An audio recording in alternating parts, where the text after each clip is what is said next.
Ladies and gentlemen, welcome to Plymouth University, welcome to the Roland Levinsky building, and welcome to this evening's CogTalk, which is on the topic of robots. When I was young in the 1950s and 60s, robots were an essential and very common part of the life of science fiction. Robots were everywhere in science fiction. We knew all about robots. Asimov had his 3 laws of robotics. We look forward to a day when robots would be like humans. And as time went on and films were made, we learned that robots could sometimes disobey humans. They could have their own ideas. In Kubrick's 2001, there's a famous sequence where the robot decides that the humans are not following the rule of the mission and disobeys the humans. And of course, more recent films such as I, Robot, I think some of you may have seen that, know that robots can do all kinds of lovely things. So robots in science fiction do these things, but what about in real life? Well, we have 2 experts to tell us about real life. We have Tony Prescott on your right, who's director of the Sheffield Centre for Robotics and professor of cognitive neuroscience at Sheffield University. And on your left, we have Florentin Wörgötter, who's Professor of Biophysics at the Bernstein Center for Computational Neuroscience at the University of Göttingen. So I'm going to start off by asking Florentin if he would explain to us a little bit about the history of robots. Give us a background to introduce us to this topic. So let's see whether the mics are working from this side. Yeah. Can you hear me? Good. I'm very happy to be here. It's an exciting opportunity to talk about some things. And here comes a disappointment. I will not show many robots. I leave this to Tony. Also, I will not try to provide any answers. I rather want to ask questions. And I really would like to start off with a bit of the history of robotics, or rather the history of automata, which is very intriguing because it was around 90 before Christ that a very complex device had been built, maybe even earlier than that, people don't know. It's a calendarium called the Antikythera.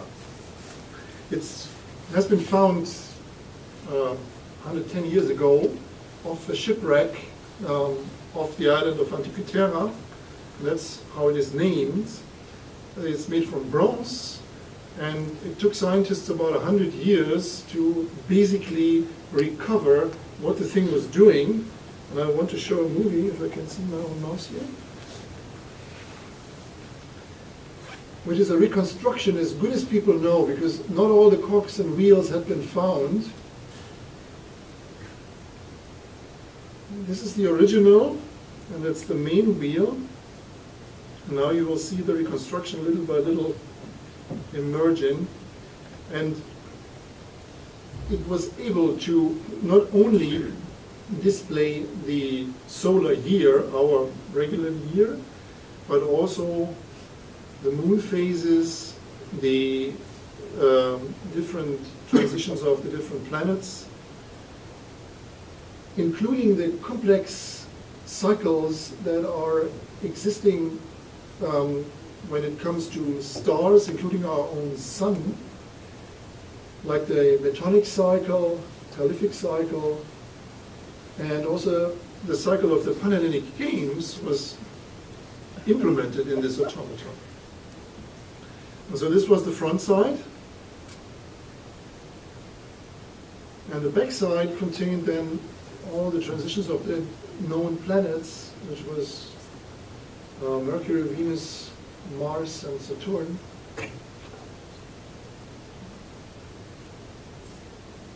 And of course they were able to also reproduce the Mars inversion. You may know that when you view Mars from Earth, the thing makes not a loop, but a loop within a loop. So it turns back on itself at some point.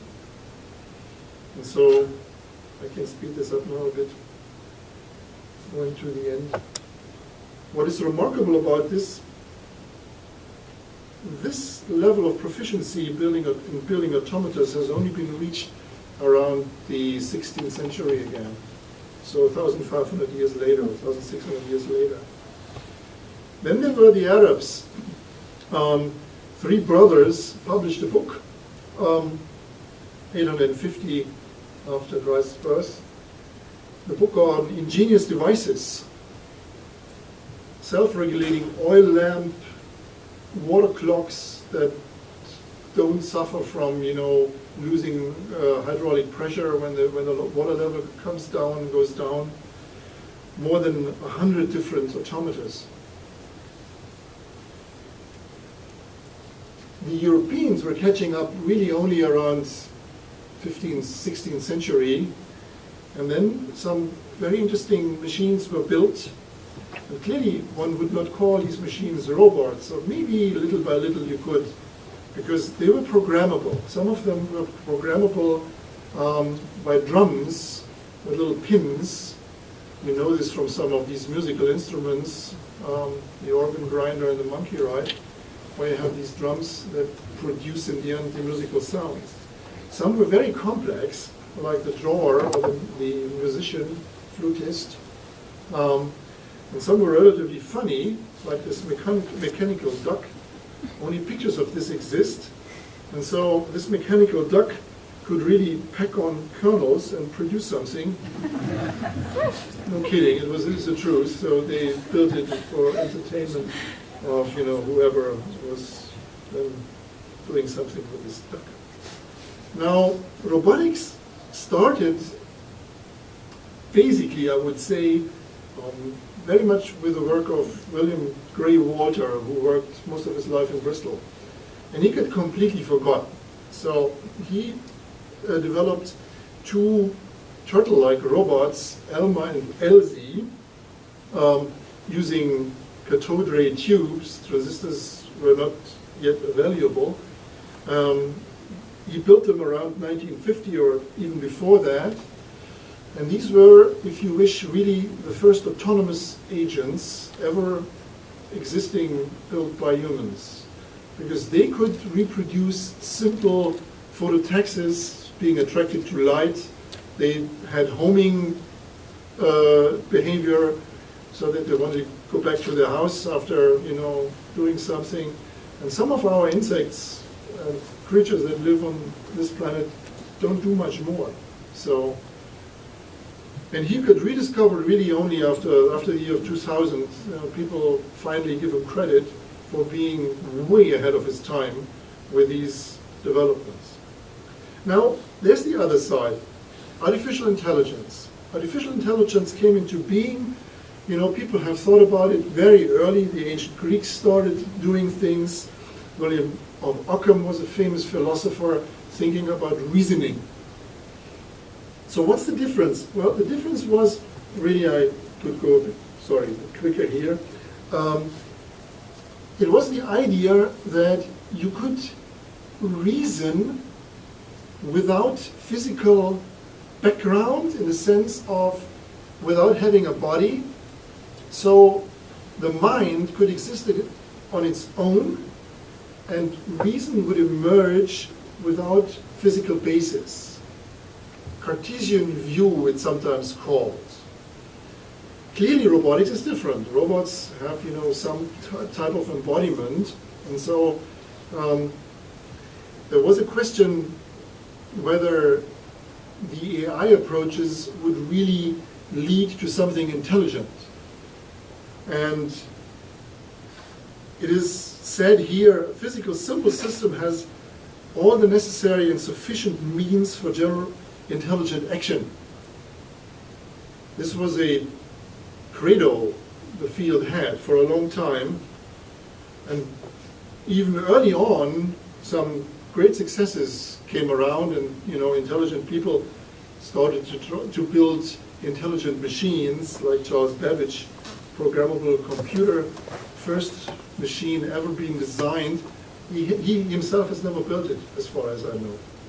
And Ada Lovelace, who wrote, allegedly she's the first computer programmer, she wrote a program for calculating the Bernoulli numbers with this engine. AI has a birthday. It's the Dartmouth conference of 1956 where the term artificial intelligence was actually coined. So this is a field that has a definite birthday. Anyhow. The problem was that until the early 80s, there were no big successes in AI. You know, problems that had been solved were trivial, and people got a little bit frustrated.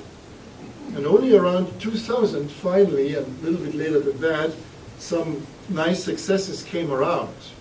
DARPA challenge, you know, driving a vehicle across the desert, or, you know, solving complicated games, things like this. Many commercial successes like Google, built on AI methods in broadest sense.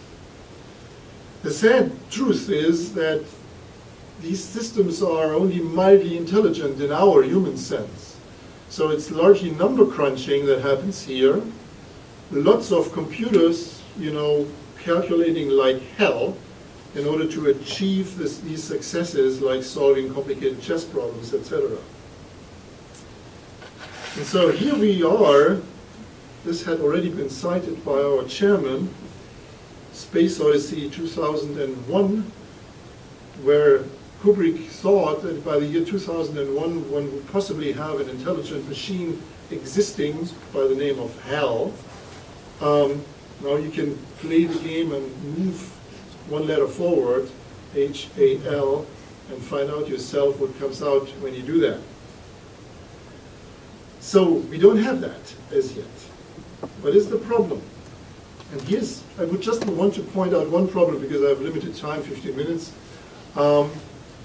The problem is, one problem is how to represent intelligence, how to represent the data in an intelligent way so as to make an intelligent agent.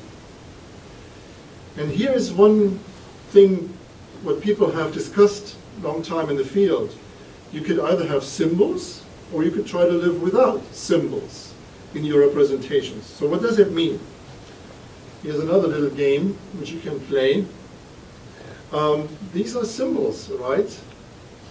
And if you solve the puzzle, a word will pop out. Now, symbols would represent data or knowledge in an explicit way. Subsymbolic representations is what we have basically, or at least as far as we believe, in our brains. For example, neural activity in networks. So this is the difference. The top shows 3 symbols for cup. Even the first picture is a symbol in its own right because it's just a picture. It's not a real cup.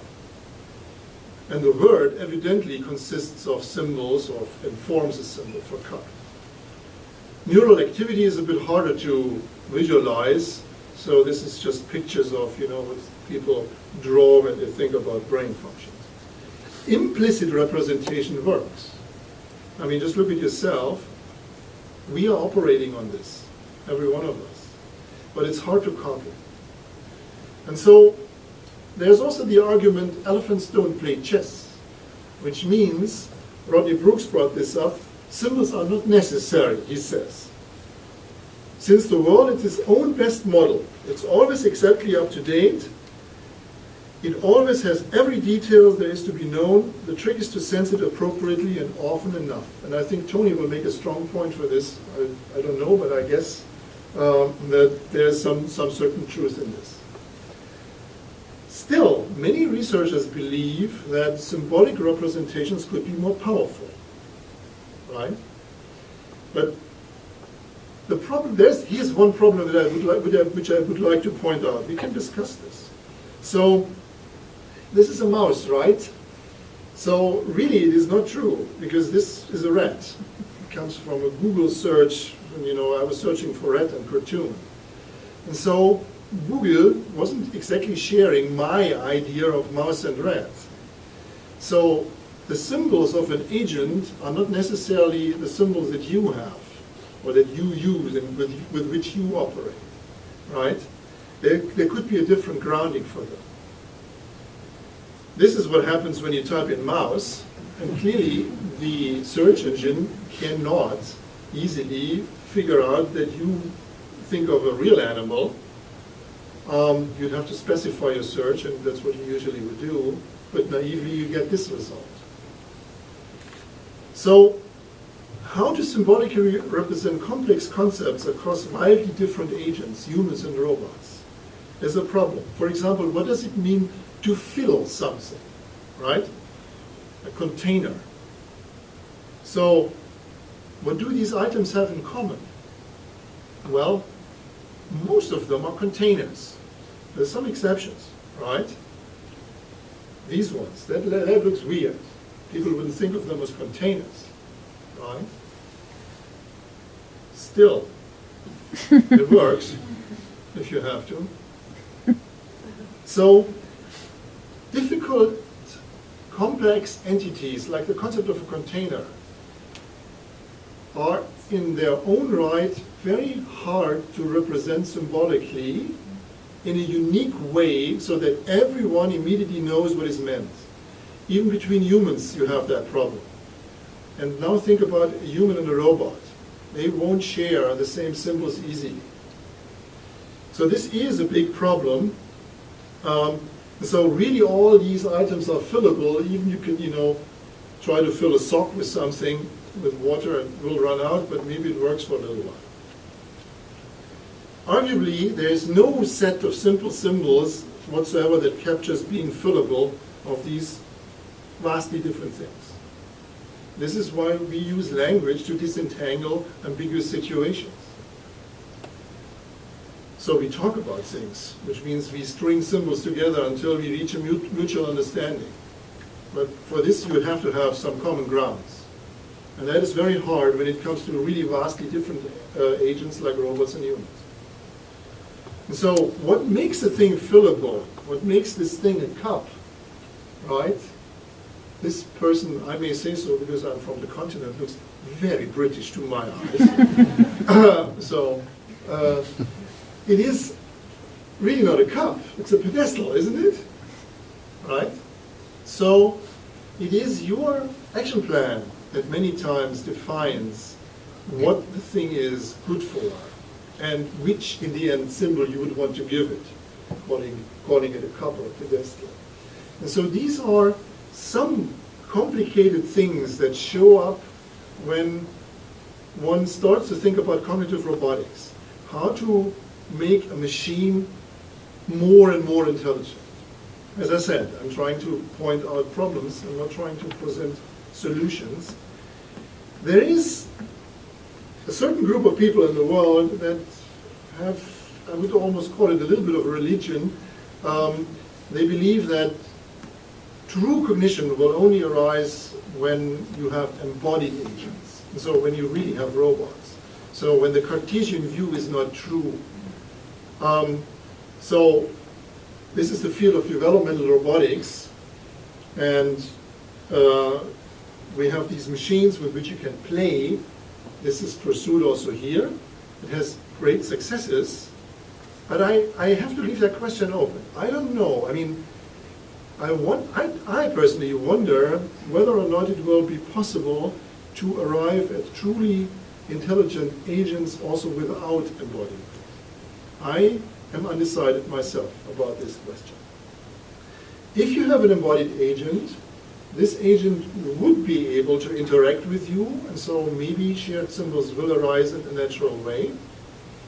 So yes, possibly this is a way forward, a way to success. Clearly, I don't know whether there's other ways to success existing or not. So I think I can leave it at that and hand over to Tony. I hope that you have all solved the difficult puzzle on the screen.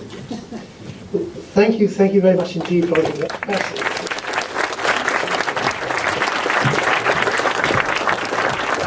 So we've had a very good grounding in the history of robots, how it comes about, but also Florentin has given us a real conceptual problem concerning the nature of symbolic representation and the problems we have in representing symbols.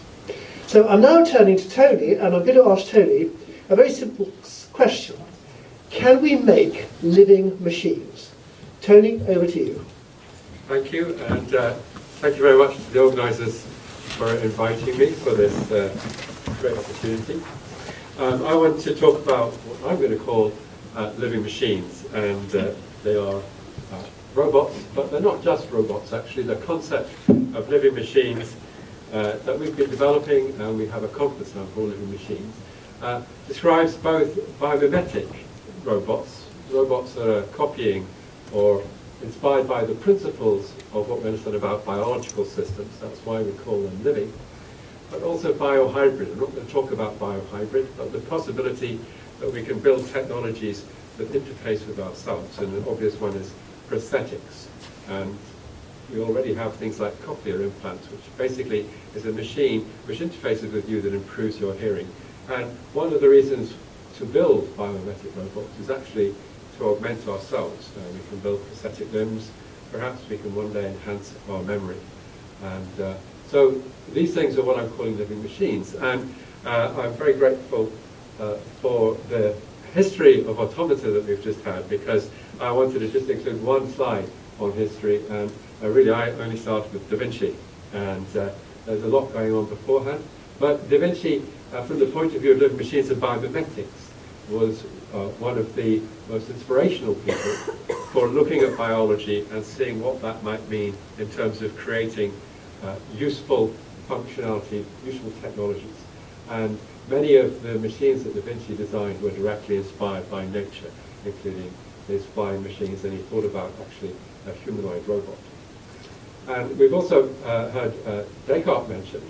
And Descartes took the idea of a machine, which Da Vinci had helped develop, and took it into philosophy and made the strong conclusion that animals themselves are complex machines. And of course, he didn't go as far as saying that we are complex machines.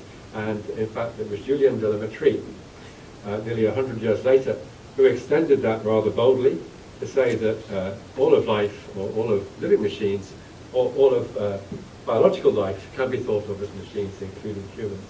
And after saying that, he was kicked out of France, had to go and live in Belgium. And Descartes himself was pretty unpopular with research for his view, and Mettrie's view was even more controversial. So, as scientists and technologists, I think this idea that we are machines is something that we want to explore and understand. But I would also say that one of the worries people have with the idea that we are machines is that it implies kind of reductionism. It implies that things like ideas and goals and beliefs and the notion of what we are somehow reduces to biology. And I don't think that those things are true. I think you can think about us as being machines, but think about the complexity at different levels. And then psychological ideas remain important. So I would describe myself as a synthetic psychologist. So I teach in the Department of Psychology at Sheffield, and I teach a course called Synthetic Psychology, which aims to build human-like behavior in computer models, and particularly robots. So it's biomimicry, I would describe it, rather than what you might call alien AI, or the AI that Flo was describing from the 1950s, the symbolic AI, where people were interested just in building AI for its own sake. I'm interested in building AI that mimics human intelligence to advance psychological theories and advance, ultimately, our self-understanding, but also then create useful technologies, I hope. So these are some biomimetic robots that have been developed recently. The one on the top there, StickyBot, is inspired by the gecko, and it can climb sheets of glass that are vertical. So the particular technology that's important for that, obviously, is the mechanical structure of the pads in its feet. So not so much its intelligence, although there is intelligence in the control.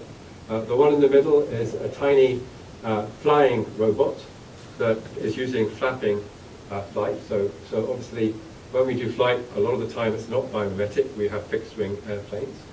But when you go down to a very small scale, this size of robot, actually flapping makes sense. And flapping robots are being developed for all sorts of purposes. One of them is to pollinate plants, because disease is decimating bee populations. And one solution, radical solution, might be to develop artificial pollination methods. The one on the right is a robot we've been developing which mimics the mouse or rat. So I'm grateful to Flo for explaining what a mouse is. This is actually a model of a shrew. This is an octopus arm being developed in Italy, in Pontedera. The ICOM I'll show you again in a minute, and this is a robot lobster from Joseph Ayres. So many people around the world, mostly academics, are developing these robots that mimic or copy or inspired by life. And here's one that we've been working on with Bristol Robotics Lab already for most of the last 10 years. So you see here an animal and a robot. Hopefully you can easily tell the difference. Google hopefully would too. The one on the left is a rat exploring on the windowsill in my house in Sheffield. And we weren't looking to copy everything about a rat, but to copy its whisker system, the bristle touch system that it has. The one on the right is one of the 5 different whisking robots we've built. This one is called Scratchbot. And up above you see the picture of the rat brain, and I've labeled with colour some of the different areas of the brain, and we have copied or mimicked aspects of the functionality of these brain areas in our robot. So the diagram on the right gives you an indication of how different parts of the control architecture for the robot copy in an interesting way elements of the rat brain. And this is Ben Mitchinson, who's been helping me develop these models for the last 10 years, and this is one of the latest versions of this robot, which he rather bravely took his glasses off and put his head in front of it. And it's a tactile sensing system, so the whiskers are sensing his face. Like the whiskers of the rat, the sensitive part is actually at the base of the whisker. It's essentially a hair, and it's able to sense the distance to his face, and it could potentially reconstruct his face. So rather like a blind person might recognize your face by feeling your features, our robot could potentially do this as well. And again, it's controlled by these brain-like models. So I want to jump now from animal-like robots or mammal-like robots to human-like robots. So when I show my rat-like robots to undergraduates, they're not as impressed as I think they should be, because it's a huge problem to even copy something like the tactile sensing system. But every year I ask students what is the hardest thing to copy about human capability, and this is a typical result. There's sensory and motor stuff. It's pretty easy to copy. Actually, if you ask robotics people, they'll say it's much harder than you think. In the last 25 years in robotics, we've been trying to build robots that can do things like walk and sense. And you'll see robots like Asimo that walk, but actually they're not very good at walking, and certainly they can't walk on uneven surfaces. So these problems aren't solved. But you'll see that students think, well, it's easy compared to these things on the right, emotions and sense of self. So I try to persuade my students that actually emotions are a lot easier than sensory and motor control. But I'll leave that to later. I'm just going to use my few remaining minutes to talk about sense of self. Let's go back to Descartes. What did Descartes think about the self? Well, this was the bit which he thought wasn't machine-like, the bit that was the dualism, the other side of Descartes' dualism. There is an essence, an essential thing which is me, which interfaces with my body. And that self, which is primary, which is unanalyzable, is there. And it makes me realize that I also exist. So his famous cogito ergo sum, I think, therefore I am. And really the syllogism goes, I think, and thinking things must exist, and therefore I am. But you can't say anything more about the I than that you are already there. And psychologists have actually unpicked this. And psychologists now think that the self is many different things. And this view actually goes back to David Hume, who talked about the self as a kind of commonwealth. But there are many things I think we mean when we talk about the self, and there's a list here, very quickly go through it. Having a point of view is something which we think gives you a self. Distinguishing yourself from others. Having a feeling of owning your body. Acting and making decisions. Having a stream of consciousness. Having the feeling, at least, of freedom of choice, whether it's real or not. Having awareness of your own personal past and of your future. Being able to recognize yourself, for instance, to look in a mirror and see that it's you. To see others and to think of them as being agents like you are.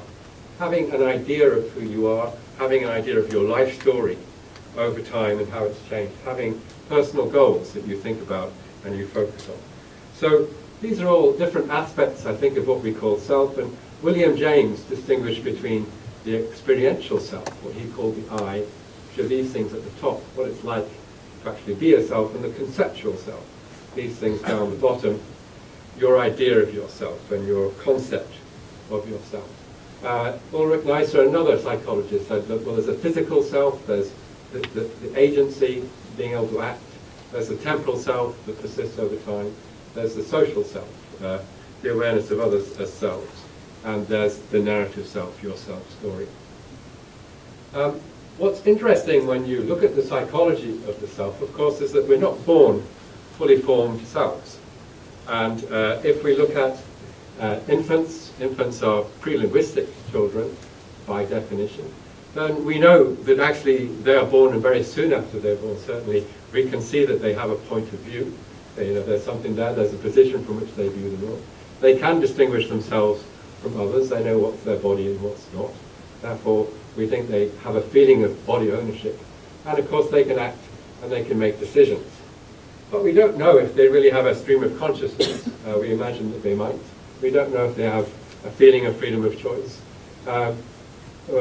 It seems unlikely that they have much awareness of personal past and future, certainly because we know that when we grow up we have very little memory of what we were like as infants. We know that they don't recognize themselves until at least 18 months when they look in a mirror, or at least they fail what's called the mirror test. We know that until they're 4 years old, they don't realize that the people around them are agents like themselves, which if you have a 2-year-old or 3-year-old child, you know that because they always expect you to be there doing things for you, and they're always really surprised if you have actually other things to do rather than caring for them. And as soon as they hit 4, they have this insight that you're an agent like they are, and that sometimes your goals are different from theirs.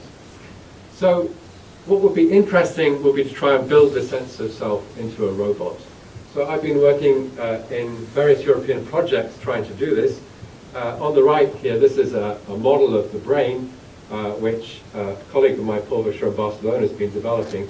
We've been developing aspects of this and embedding it into an iCub robot. And we have an iCub robot here also, which is developing some of these aspects of self. There's been work too on sort of temporal self, autobiographical memory, particularly in Plymouth. And I think we have got to the level of an infant, probably, in terms of creating a robot with the sense of self. So we have robots which have a point of view, which distinguish themselves from others, that have a feeling of body ownership. They can know a bit about what's them and what's not them. They can act and make decisions. And I think it would be good to have more of these properties down the list, because this would make robots safer and more useful. So a robot that knew about human intentions, for instance, would be safer because it would be able to predict what you might do next, and therefore it could act in such a way as not to damage you. It could move out of the way, or it could act in a way to help you. So if we're going to build assistive robots, for instance, I think robots that understand human intention would be useful to have. But I also think robots of this kind would give us a new theory for psychology. It would give us a new, much more concrete understanding of what we are ourselves. And I just want to conclude with a short movie. It's from Paul Bishaw's lab, and it's one of the results of the EFA project that we were involved in. The robot is controlled by this brain architecture. What you see is not scripted. There's some elements of scripting in it, but it's an example of the state of the art in human-like robots. Good morning. How are you? Do you want to play music? Yeah, sure. Let's go. Let's try some new rhythm. Okay, show me. Loop. Sliding.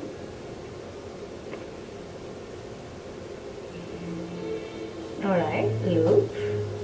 Then sliding. More rhythm, please. Oh, nice. I feel music is in gear since No, not yet. tap and tap. Let's try some new rhythm. Alright. Loop. Sliding.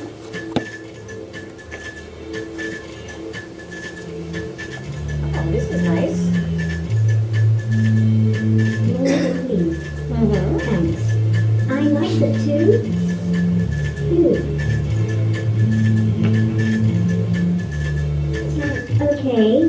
let's change the music. 2. So there you have an example of something of the state of the art in robots and how far we're getting towards building animal-like robots and even human-like robots. And for those of you who may not be too busy this summer, come to Milan, where we will have a conference at the end of July about living machines, and you'll see the state of the art biologically inspired robots more generally. Thank you very much.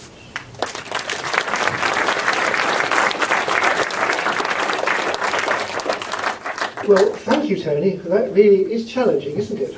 Perhaps science fiction isn't fiction after all.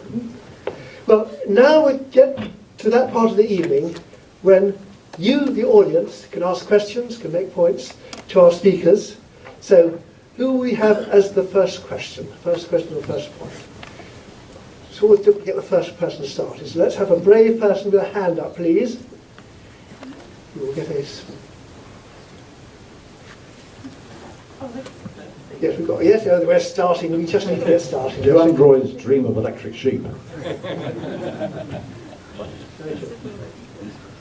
So that is a very good question. It's of course a book by Philip K. Dick, which was made into the film Blade Runner. And one of the interesting things about that book, which I read again recently, is that the androids are very complex, but they lack emotion, or they lack some aspects of the self. So, but the other thing that book explores, I think, is this question of what is the difference between a complex robot like the androids in that book and a person, and at what point does a robot start to deserve to have the kind of rights that human beings have, those kinds of questions. So this research generally about what it is to be a person, which we can pursue by building robots which have some of the characteristics of a person, obviously opens up a lot of interesting and sometimes difficult philosophical and moral questions. Okay, I think we have a question in the middle, is that right? Yes? Just wait, we'll get you a microphone for you.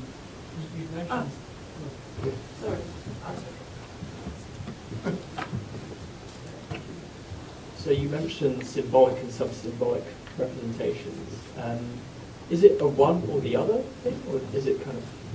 It seems like they're difficult to marry, but I'd imagine that's what we're doing. You know? Yeah. So I think you're right. It is not one and the other, because I think we are indeed, or we have developed symbols, and our brain ultimately operates not, as far as we understand it, not with symbols, but rather with neural activity from which those symbols miraculously have emerged. It is a big conundrum, and so not even the neuroscientists have a good idea how this comes about, let alone how to achieve something like this in robotics. Yeah, I would say that we spent a lot of the time in the last 50 years, since the invention, 60 years since the invention of AI, arguing about the right level of description. And in a sense, in doing all that, we lost time and we missed the point somewhat.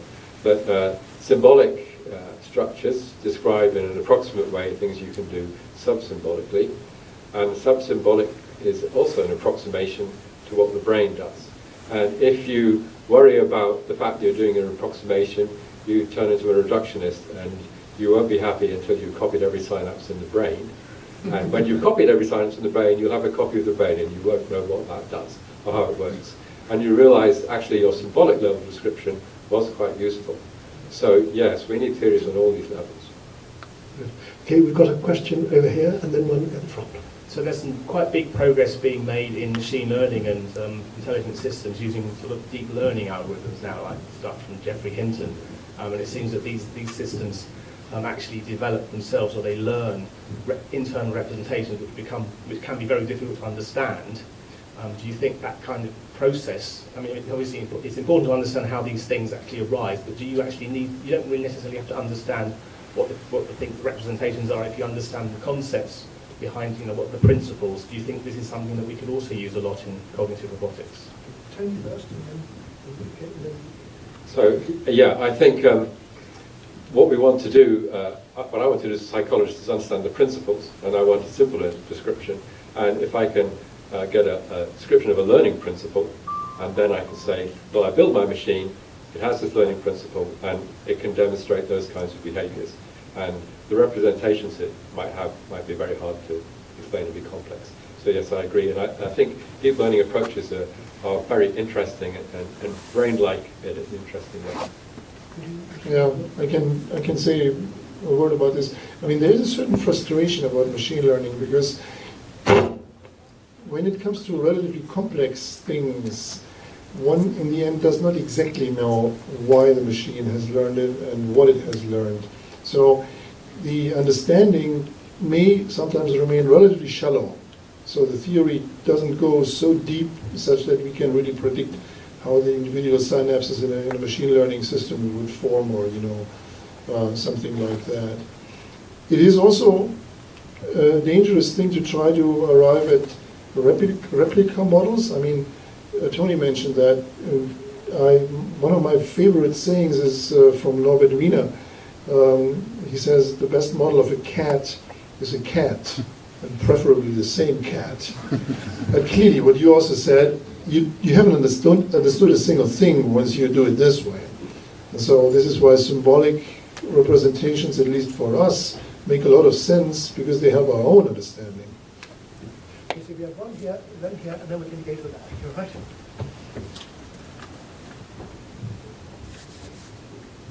You're talking about robots possessing certain aspects of the sense of self, but there are sort of things that are distinctively human, such as consciousness. Do you believe that you could ever replicate something like consciousness in a robot? So could you go first? Yeah, I would exactly avoid the word replicate. I think it might emerge. So I have the feeling that it's a scaling problem. It's the complexity of our human brain with, a lot of things going on inside that has led to the fact that at some point higher level of consciousness were arising. The argument is the following. If I go along the animal kingdom, right, where do you draw the line between an animal that has, say, higher consciousness as compared to not? So is it between a cat and you, or is it between a frog and a cat? And so I see this as a continuum, and also our own, we cannot answer that question, of course, because none of the Stone Age man is living anymore, but I wonder in human development how this had developed over the 2-3 million years until we turned from monkeys into humans. And so I don't think there was a fundamental jump or discontinuity until here, not really conscious, and suddenly, plop, it comes out. It must be a continuum, and if we make our machines more and more complex, we will also see this happening, that they become conscious. So I think what we mean by consciousness, everybody has a different thought about that. And what I talk about the sense of self, because I think we can start to pick apart different elements of consciousness, and we can describe what they are. And we can also, for some of them, describe different development trajectories. So we can say when you achieve, for instance, this awareness, other people have ideas or goals, sort of psychologists call theory of mind. And this idea of a sort of consciousness, I think, what most people mean is the experiential side of conscious, the top end of my list, the sort of I, and it's the fact that it feels like something to be alive. And there's a problem with that in that you can almost say, well, why shouldn't it feel like something to be alive? If it didn't feel like something, would we feel we had to explain that? And the philosopher Daniel Dennett has said, well, of course, you could have somebody and they could not have this experience and they could just act like a person. The philosophers call this the zombie problem, because one of these philosophical zombies, and he has sometimes described himself as a zombie, you wouldn't be able to distinguish them from a person. It's just their interpretation of their experience. So I think that aspect of the self is something that maybe is harder to get at scientifically. But I do think that robots, as they get more complex, will have things that we will think about as being experiential. And at some point, it's like a Turing test. There will be a robot that will describe itself as having experience and intentions, and it will be intelligent enough that you will accept that probably it does. because you accept that about other people, and there could be an advanced android sitting in this room. And you could be chatting them to over a cup of glass of wine afterwards, and you wouldn't know. And I think the Blade Runner made that point, because, you know, at some point androids could be complex enough that they would describe that about themselves. Okay, so we have one question here, and then we're going to right at the back, and then right at the front. Hi, Michael Streubig. I want to challenge a bit the notion of living machines, because what you presented, and it goes to the last couple of answers and questions, is you're building conscious machines, or you're building AI machines. And for me, the Turing test for a robot would be, if I kick the thing in the side, would it be able to stand up again, or maybe even defend itself? So for me, living is something much more lower on the cognitive side. And I think the things that Boston Dynamics are building, or now Google, these scary machines that are really capable to walk in very bad conditions, and they can fall down and they get up again. This is for me much more a let's say a direction to go with living. With the notion of living, than these high-level things we have tried in artificial intelligence for the last 50 years. I can say something. So I try to make that point. I think of that whole thing as a continuum. Also, evolution has shown that different animals develop different traits according to, you know, their ecological niche that they end up in. And so I would not want to draw any lines between motor abilities, advanced sensor abilities, and then little by little going into, I don't know, complex reasoning. It is indeed a continuum which you can either go in this way, and then you may build a highly advanced machine that can run around in the jungle, or you can, you know, have this not so impressively looking piece of iron sitting on your desk, but that is a philosopher in the end. So I would not know, really. I think I appreciate your point. So one of the things about living creatures is that they struggle to survive, and they're born and they develop and they eventually die. And we're not building machines that have that kind of life cycle. And the machines that we're developing don't have this struggle. And I think as evolved living machines, if you like, that makes us different. And that gives us our motivations, which aren't coming from anywhere else. They are partly inherited in our biological makeup and partly learned and acquired.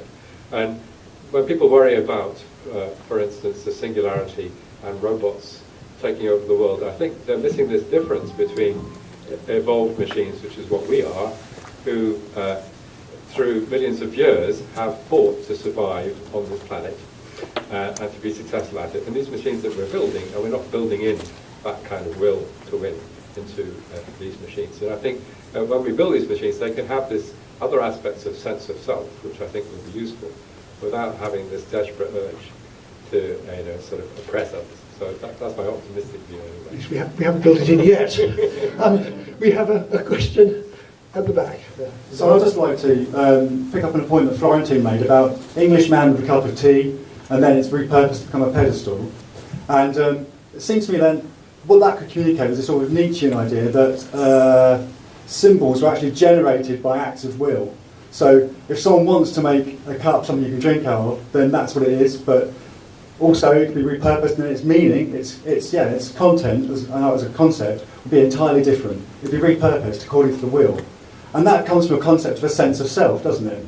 And so if we think that maybe learning and engagement with the environment is actually the abstraction out of the physical world, a series of indexes of attributes into more coherent, high-level symbols, could we actually have anything that does this symbolization of its environment if it doesn't already have a sense of self? That ties into the point that's just been made here about, as evolved beings, we've got a real, I've got a real investment in staying alive, and perhaps if I was a robot which had no sort of, there's nothing for it to survive for, would it still have a sense of self? Would it be able to evolve concepts? And as such, would it be able to actually communicate to us using symbols? That's a very complex set of statements. Let me try to first say that I'm in violent agreement which is, I would think it is, for us, we call ourselves cognitive creatures, it is really the intention that defines our world, or the intentions. The example of the cup makes this clear. When you have a certain intention, you're abusing things for doing something else with them. We do this all the time. Particular children are very good at that when they play pretend. You know, they turn their teddy bear into an airplane, and then the arms turn into wings and things like this.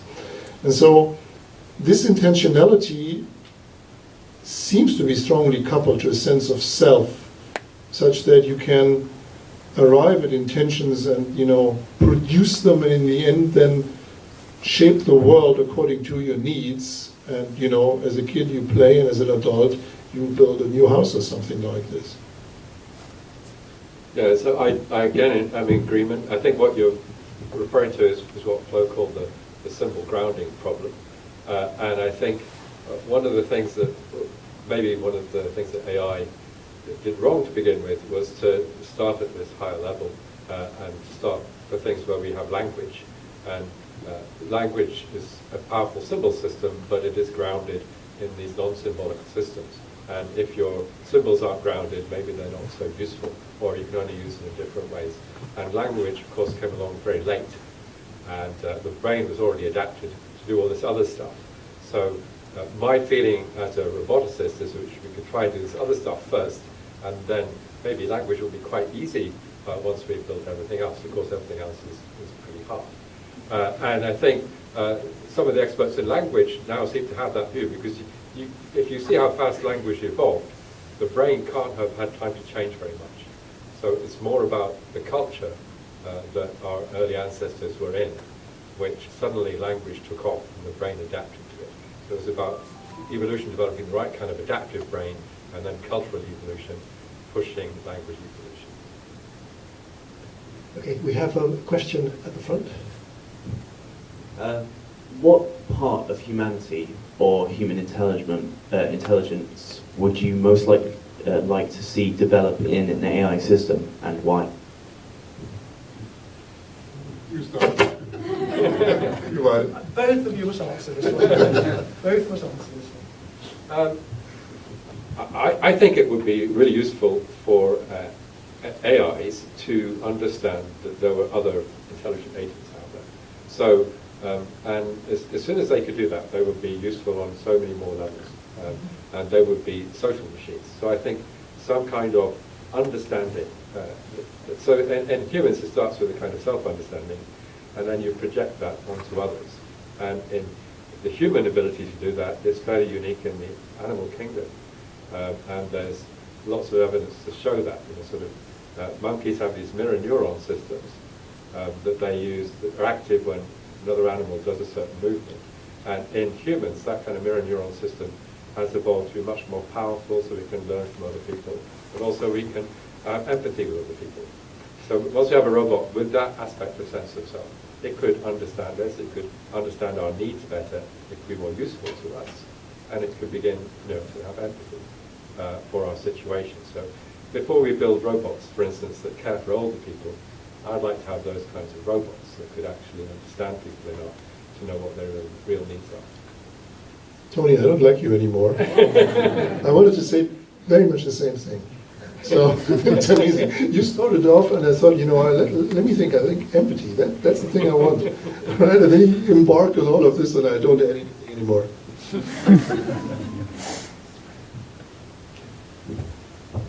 Okay. Yes, we've got one more question over. So one at the front. So I didn't see you. Sorry, at the front, and then we'll go back. All right. What seems to be very important for humans is transmission and culture, because basically we learn from previous generations, which possibly made us more clever or more intelligent. So do you think that would be something that would be interesting to take into account in making living intelligent machines? Here we have maybe with machines a little bit an easier way. Different from us, we have to share thoughts via communication, or, you know, via writing them down and sending them in an email or, you know, in a book to someone else.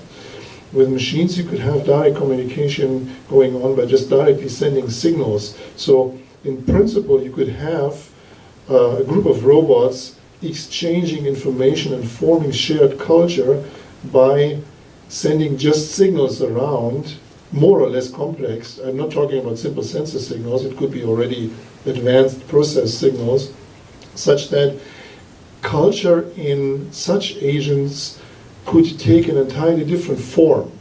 We're used to the culture that, we're used to using written and spoken information to pass it on from generation to generation. With robots, it could be entirely different. Other than that, I would agree that the development of culture and the being able of writing down things and passing it on to the next generation was certainly a very big step forward for humankind. And so such mechanisms need to be built into robots or need to emerge in machines without which they will not be able to arrive at a higher level of performance or a higher level of intelligence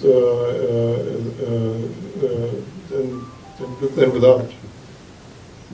Yeah, so I think what's interesting about biological systems is that there really have been two bottlenecks. One is the bottleneck that we can only transmit information, or animals can transmit information across generations only via the genome.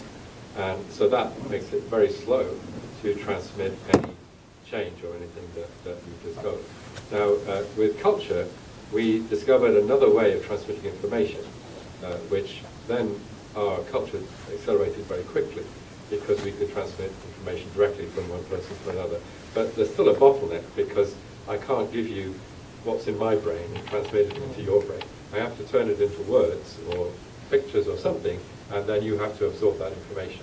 So, like Flo says, machines don't have that bottleneck. They can just straight machine to machine copy the information. But on the other hand, I think directly copying the information isn't always what you want to do. And the beautiful thing about evolution and also about cultural transmission is that things get changed in the message.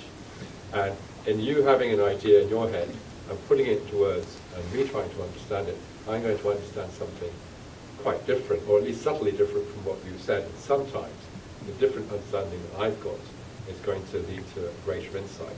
So I think although machines will be able to share information very quickly, that doesn't necessarily mean that they will be able to suddenly advance much faster, because you'll end up with lots of machines that are all the same, but you're not going to end up with lots of machines that are suddenly discovering and inventing things. Okay, we have a question. We have two questions, I think. In the green first, and then. Hello. Yeah, I really enjoyed the talk, so thanks for that. Just going back to the sort of sense of self in robots, I question the idea that the sense of self is computable in the first place, and maybe, because to build AI you have to sort of discretize things into chunks, even if you have a sort of connectionist model, and maybe the self is in the in-betweens. For example, my favourite musician is Van Morrison, so if I went and listened to a Van Morrison song, I could transcribe it and I could abstract the score and I could write in the lyrics and the notes that he sung. But it was still not the same as the sort of real experience, if you get my point. Yeah, this point has been discussed by many philosophers. Essentially, it hinges on the discussion on the problem of qualia, whether my sensing or feeling of the color red would be the same as yours. There's no decisive answer as to this. Whether it would emerge, in machines in a similar way as we would think of each other, to this degree of similarity, we don't know. Yeah, I think it's partly an experimental thing. That's why I suggested a Turing test for robots. So you can do a sort of thought experiment where you, as Dennett suggested this, you start replacing bits of your brain with prosthetics, and if the prosthetics are really good, then they're pretty much direct copies. And Dennett said, well, at what point, which bit of the brain is it that when you replace it, you stop having qualia? And he said, well, there isn't an obvious point. So once the technology gets to that point, you can gradually replace your whole brain, and you'd probably still have the same feeling about Van Morrison, or would you? That's the kind of the question to ask. So, and I think, as a scientist, it's very hard to say that there is a point. And if you are going to make this argument scientifically, you have to come up with that thing that you can't copy biologically, which is what John Searle has tried to do, but I think not very successfully. So, and you can end up going back to sort of a Cartesian, the self is unanalyzable, which isn't really a scientific position. So, that's why people go. And the point that nature is continuous and computers can only sort of deal with discrete, so you lose a little bit of information, and maybe it's. But you can build analog computers, so I mean you can. Yeah. Okay, we have time for just one more last question. So you briefly mentioned embodiment during the first talk. And I don't necessarily agree that an AI that is solely in a computer does not have a body, because it already has a set of actions that it can do. Maybe it has access to the internet, in which case it can, for example, open a browser, look at whatever it is. And I do see that having a robot that has a body that is more like ours might lead to having concepts that are more like ours. Yeah. And so my question is just, could you both expand a little bit on what is the point of constructing AIs in bodies? Yeah, one has to be, this is a difficult issue. So there's a lot being written about embodiment and a lot of wrong things too. I mean, the thing is that one needs to distinguish between embodiment as a concept and rather the concept of situatedness.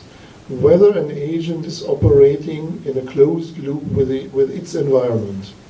And here I'm again in very strong agreement that I think that there could be agents which have no body in our sense, but which are very fundamentally situated, say internet robots that live in just the net and don't have access to the outside world. Within their world, they could develop whatever they can through this closed loop interaction. And their body is certainly not, in any sense a body anymore.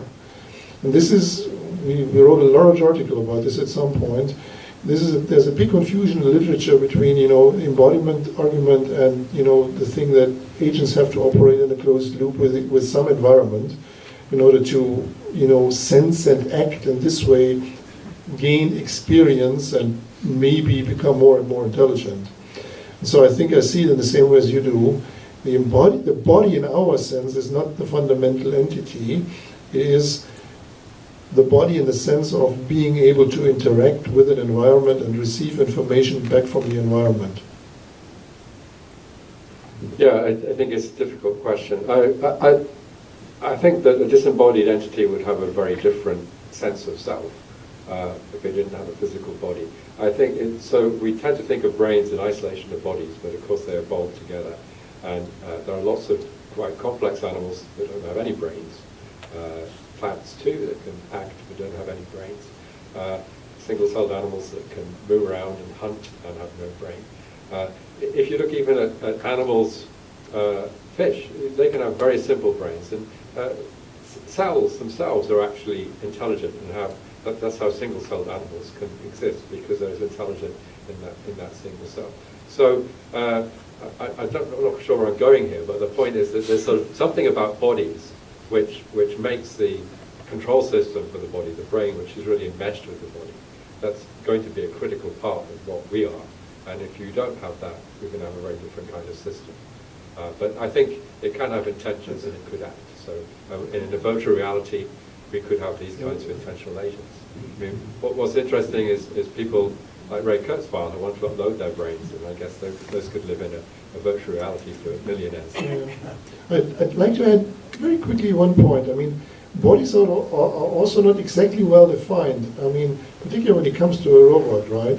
So you take this nice humanoid robot and you think, that's the body of the robot, this humanoid, no? So now you put that thing into a car and say you screw it down. So the body of that agent has completely changed now. The same happens with humans. So we can lose an arm and our body image changes. We can adapt to this, more or less. Or we can integrate parts of tools into our body image. If we use them again and again, there were experiments done with monkeys to show that this really changes the activity in the brain when they are using certain tools for a very long time. So the concept of a body is something very fishy and difficult to define. Okay, so now's the time for me to ask you a question. How many people think here that in 50 years' time we will have robots that have empathy, that understand us, that can essentially act like living machines? Show of hands, those who think this is what we will achieve in 50 years' time. And those who think that it is never going to be possible, never ever. And those who think it will be possible in 200 years' time. 200 years' time. Well, very, very interesting. We've got a wide range of views on this particular topic, so I think that our speakers have informed us but not convinced everyone to share the same view. I would like to thank our speakers very much for a really excellent presentation this evening, and I'd like to thank you for your contributions. Thank you and good night.